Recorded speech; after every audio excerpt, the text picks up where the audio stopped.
Chapter 20, Section 3 is actually a short section. It's called The Birth of Civil Liberties.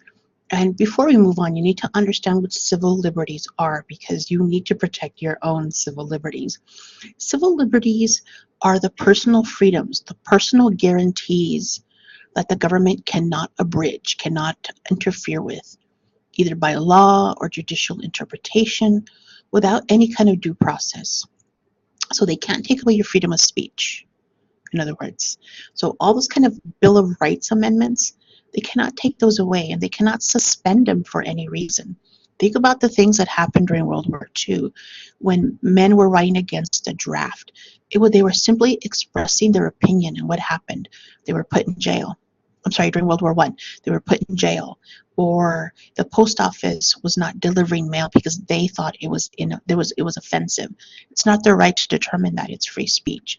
So those are your civil liberties. And really, civil liberties really began to take importance in the 1920s. And let's talk about why that happened. Okay. The free mob.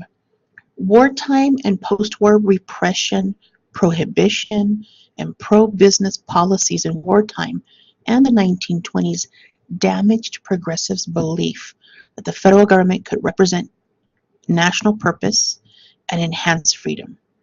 Progressives gained a new appreciation of civil liberties. These were rights that an individual may assert even against democratic majorities. They were fundamental features of American freedom. Reformers now encouraged open and democratic debate in the 1920s. A coherent concept of civil liberties and legal protections for freedom of speech against the government began to emerge. Wartime and post-war repression persisted in the 1920s. Lynchings continued, and people endorsing free speech or radical doctrines were arrested and attacked by authorities and private citizens. Government agencies, such as the Postal and Customs Services, censored books that were considered obscene. A Watch and Ward committee in Boston excluded dozens of books from bookstores, including works by novelists like Upton Sinclair, Theodore Dreiser, and Ernest Hemingway. Movie producers feared that scandals involving actors might reinforce beliefs that movies promoted immorality. And in 1922, the film industry adopted the Hays Code, Hays. Make sure you know the Hays Code. The Hays Code barred movies from depicting nudity, adultery, and even long kisses. Only in 1951 would the Supreme Court offer First Amendment protections for film. Look at the picture of Porky Pig and Petunia Pig kissing. That was censored. Even two cartoon pigs could not be shown kissing because that was considered immoral. Though more and more Europeans consumed American popular culture, some began to see America as culturally vapid. The British novelist D.H. Lawrence, who lived briefly in the United States, said that America might take pride in being the land of the free, but the free mob had destroyed the right to dissent. American artists, dissatisfied with America's conservatism and materialism, and those who wanted to drink legally, typically left and migrated to Paris. A lot of artists, writers moved to Paris in the 1920s just for some freedom. Okay? A clear and present danger. Concern for civil liberties grew from the arrests of anti-war dissenters under the Espionage and Sedition Acts, which inspired the formation of a group in 1917 that 3 years later would become the American Civil Liberties Union, the ACLU, which still exists today. For the rest of the 20th century, the ACLU took on many of the important legal cases that established the rights of revolution in America.